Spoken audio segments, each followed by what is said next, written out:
Alrighty, YouTube. So we're trying to do some cobbling here. I got some Redwings. Bought them on eBay. They're model 2408.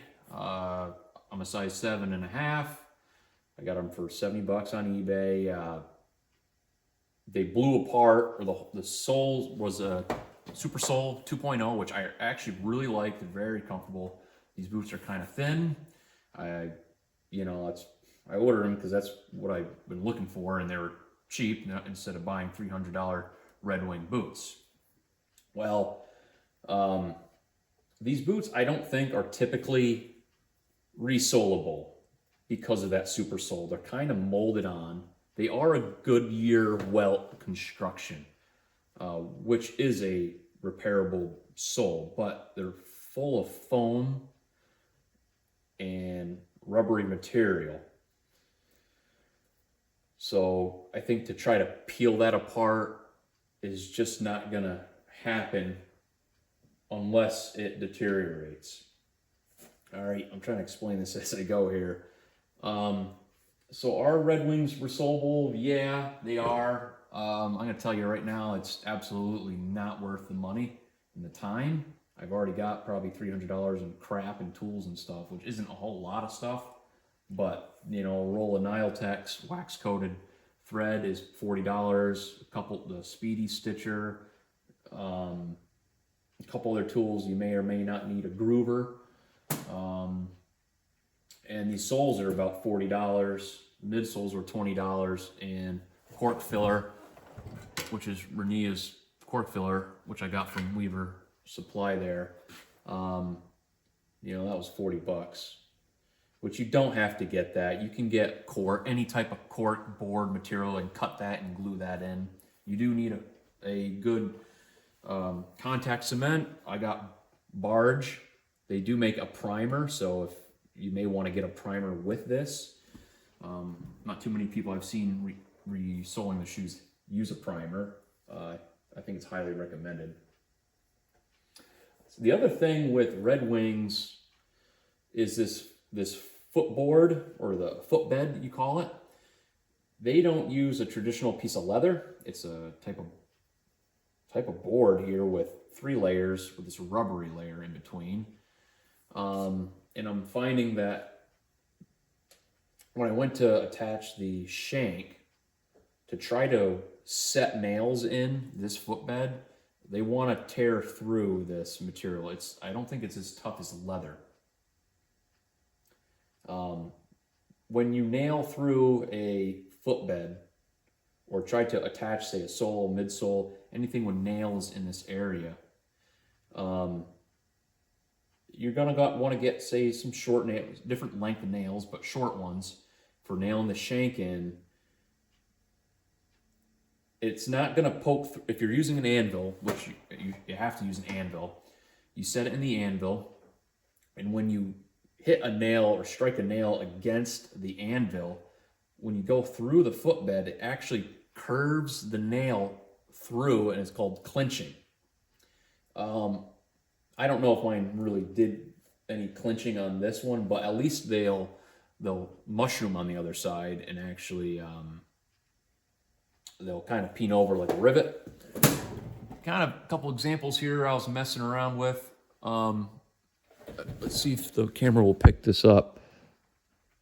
That wasn't a good clinch,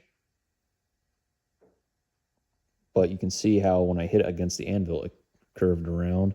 This was a bigger nail. So you're never going to actually be stepping on the nail heads, which is pretty interesting. I went to my local hardware store, and I got some copper nails. I figured they would clinch a little better.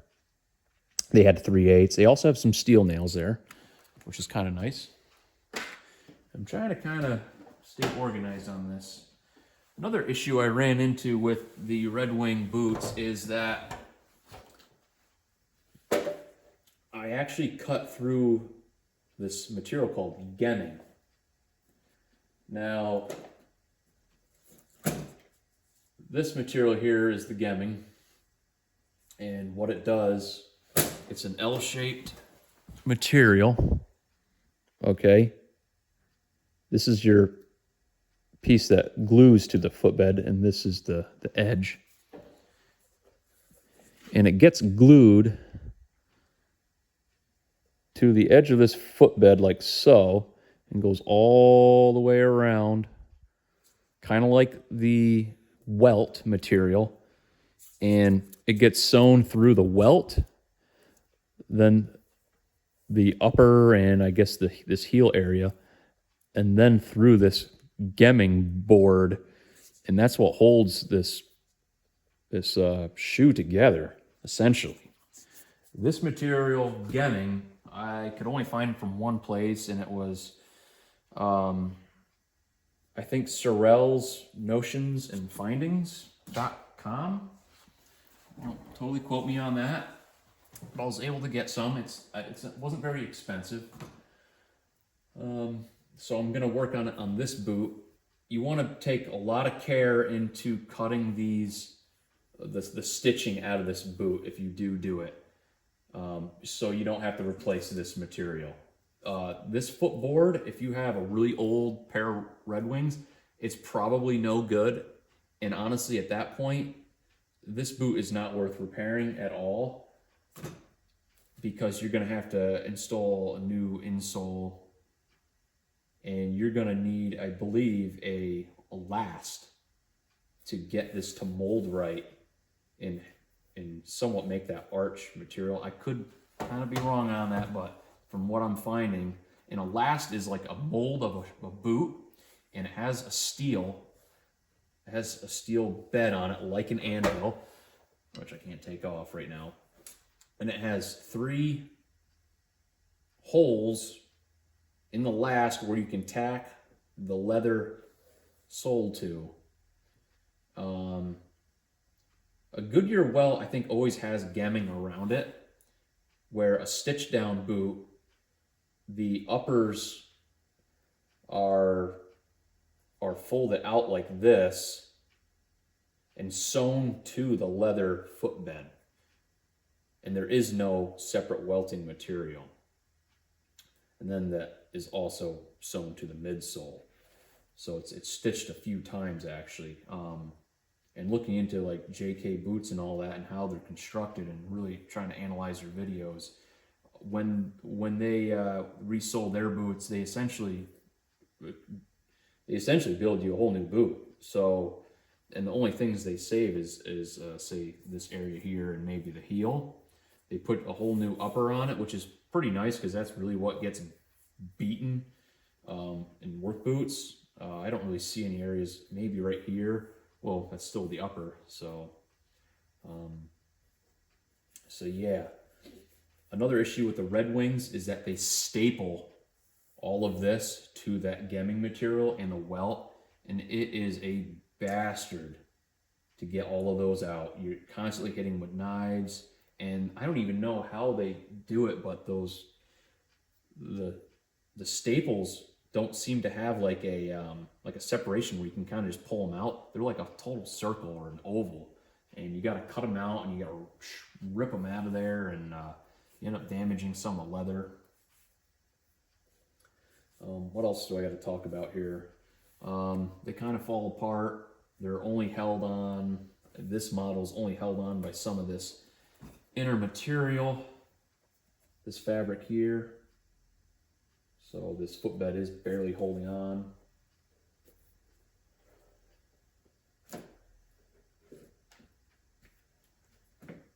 Once you kind of get to this point here, or before I corked this, I attached my shank by clinching, by using 2 nails and actually gluing it as well to the footbed. And then what I did was I actually covered it with a piece of leather.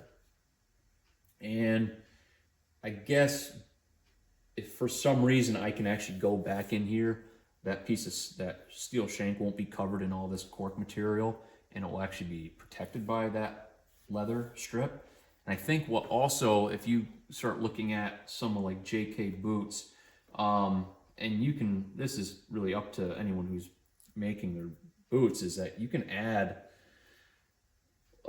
chunks of leather in here, and what that'll do, and I don't know if you have to have it on a last for it to work and have it molded, but they add layers of leather in this arch, and it helps give you a little more support.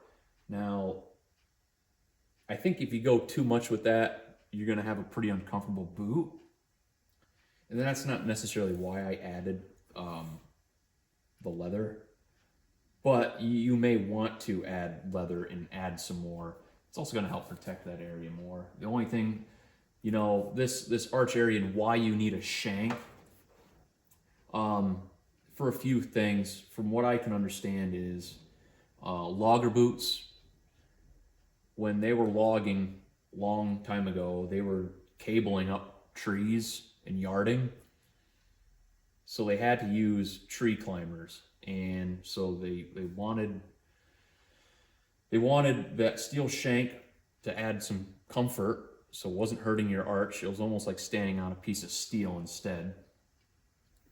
You're gonna want it on ladders also for tree climbing with spurs, maybe also climbing telephone poles for utility guys. I don't know of too many other places you would use them other than that. And then the other thing would be kicking a shovel.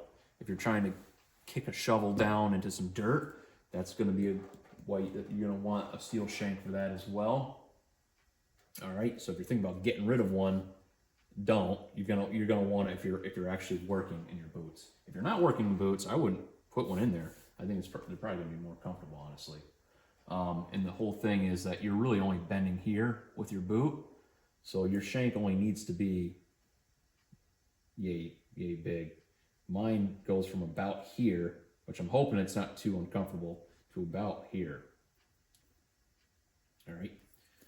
This storm welt here that I added on, it's kind of like in a T shape. And I found that from a place in, it's called Southern Leather Supply Company. They're in Memphis, Tennessee. Actually called there, a lady was real nice. Essentially goes around the boot. It's going to be grooved, and they have these little striations here so it curves around easier. You're going to sew into that groove almost at a 90-degree angle, or almost kind of straight. You don't want to come straight through this side, and you can't come through this. And it's going to sew into this leather here where your old holes were, and then you have to go through that gemming material. And you can do a traditional sew, which is poking it through, sliding your other side of your thread through, and then back, and then just keep doing that. Or you can do a saddle stitch. Saddle stitch is better, but I think it's a little harder and it takes longer. The method I used was a traditional sew or stitch. Ended up buying a Speedy Stitcher. Problem is, this does work really well. The needle's a little short, in my opinion, for this type of work. The needle's very sharp, which was nice, so it was easy to poke holes through. This material here, Niletex wax-coated thread. This is a 4 ounce. It was $40, so that's another thing that's kind of expensive. It's not really meant for this. It's too thick of a material. That I would do like get some large saddle or harness needles, and you'd have to punch some holes through everything beforehand.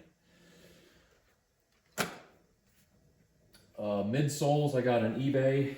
I don't know what determines if they're good or bad, but these are really thick, and I think they're too thick for what I'm doing. You're gonna have flesh side, smooth side, so skin out. This essentially gets glued. I know this is the wrong one, but it gets glued to this footbed after you get your cork down. And then you're going to sew these together by going all the way around. Same thing. You can use a traditional stitch or a saddle stitch. I haven't gotten there yet, obviously. Made a mistake with the welting. I met them together by accident, and you're supposed to skive them. So one rides over the top like this, and you glue them together, and they're going to get stitched. So it's a really good seal. It's a little more water resistant, waterproof. I just totally screwed it up. I wasn't thinking. I was overthinking it, actually. And this leather's a little thick to be sewing this welting to the midsole. And a lot of guys, you're going to find a lot of cobblers, they sew all three, the sole, midsole, and the welting together. You're not going to be able to do that, obviously, because the lugs are in the way, and there's just a whole lot of material to go through by hand. So what I got thinking about, and from actually another cobbler I saw on YouTube, is, for one, this traditionally you're just going to glue this to the midsole, and you're going to essentially be done with it. They do have some holes in here that if you get long enough nails, you can set them and clinch them down to your heel, right? So your heel will be real secure, but this will only be glued.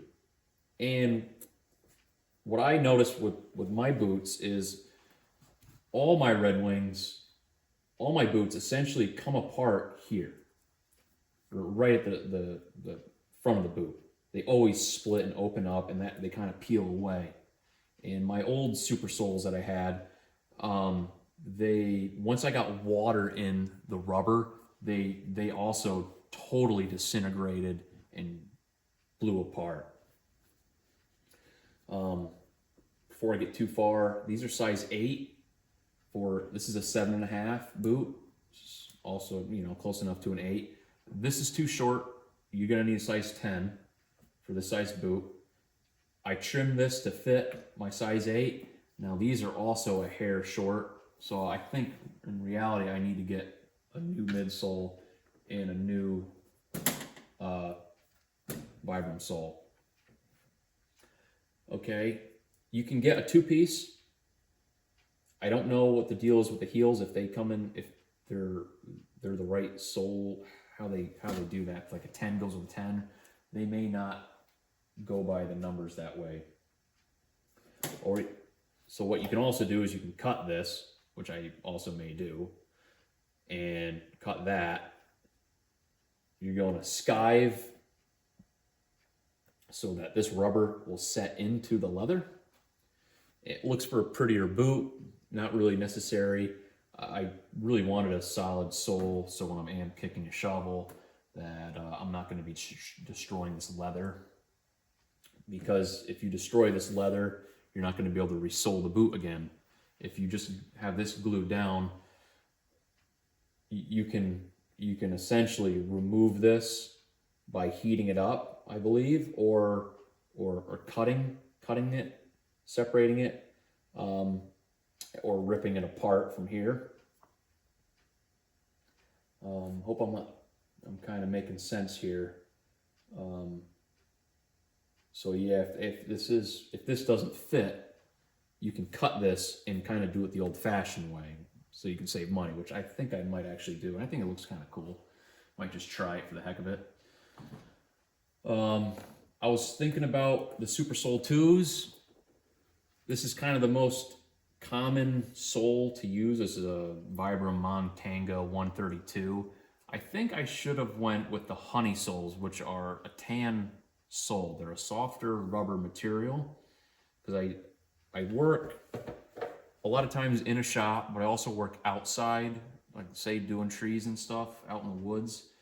So I kind of wanted a more comfortable boot with good lugs. And I have boots on right now, and I don't really like this tread pattern myself for what I do. They also have like Sierras and different models of tread.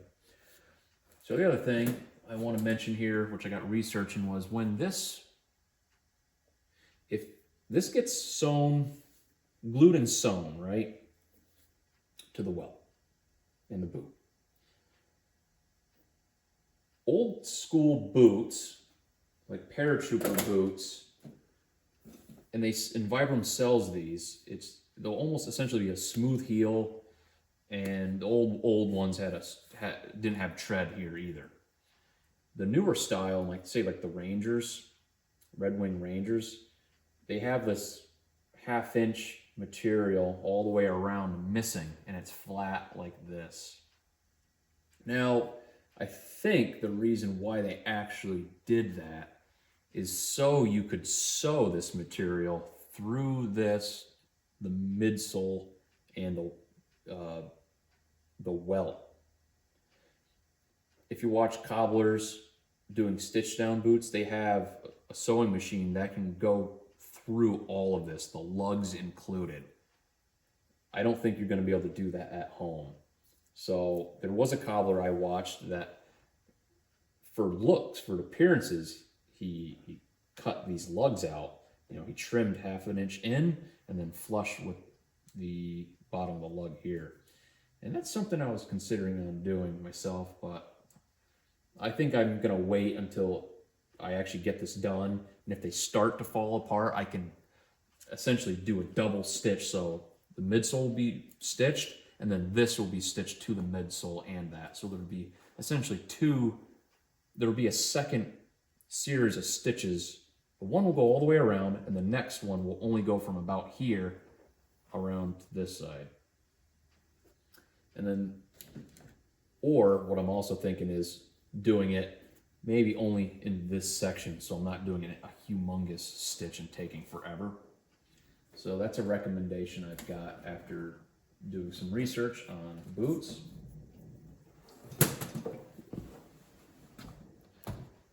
This is the storm welt that I received. So essentially you're going to go through this groove and then down at an angle where out of that joint here, and it comes down. All right, it's almost going to be sewn onto the boot like this. Say if this is your leather's coming up, it's going to be sewn kind of like that, and then it kind of, when you push this down, it peels up. You know, so it's going to see how it's kind of sewn on like that, and then it's going to get pushed up. It's going to be flattened out. Although these Redwings had a lot of excess leather going around the heel area, so I had to trim that down really good. It's not the most flat, welting,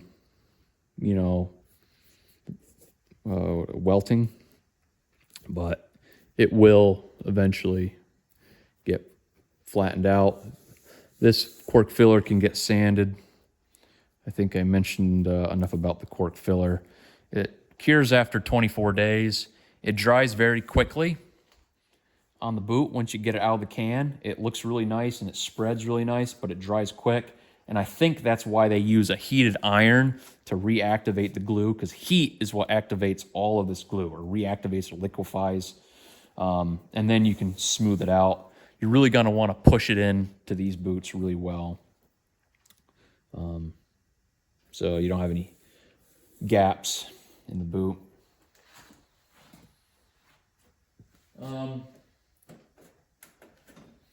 So yeah, I don't know what else I can really add. When you're sewing this welt, keep in mind where the old welt ended. There's an area in here. I thought I actually had, this is essentially was placed too far low. Maybe you're like right here.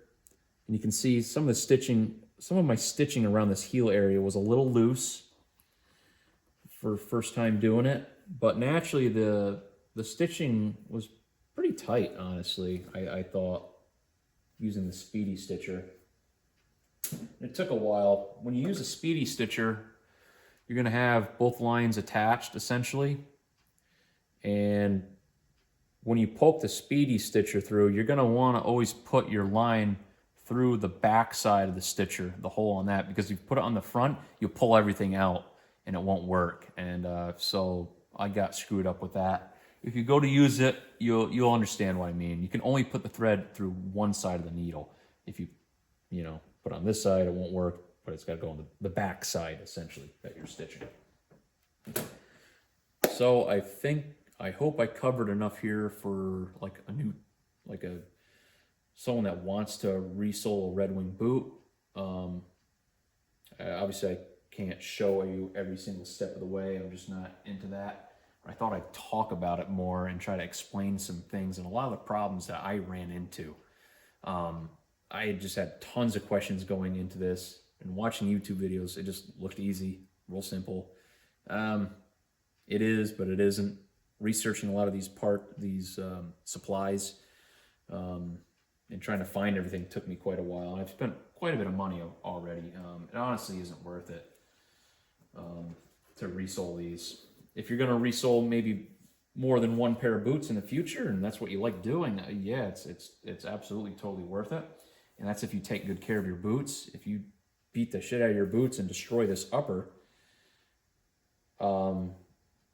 you're done. I mean, you can buy I forgot what the material is, but it's like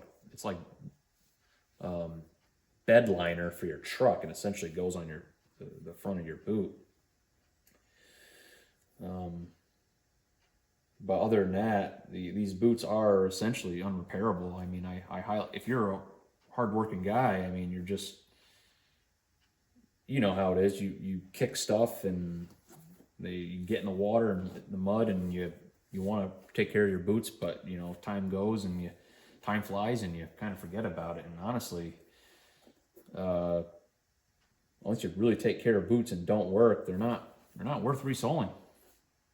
So, but I'm just doing it for the hell of it, so kind of cool. Alrighty, YouTube. Thanks for watching. Take it easy.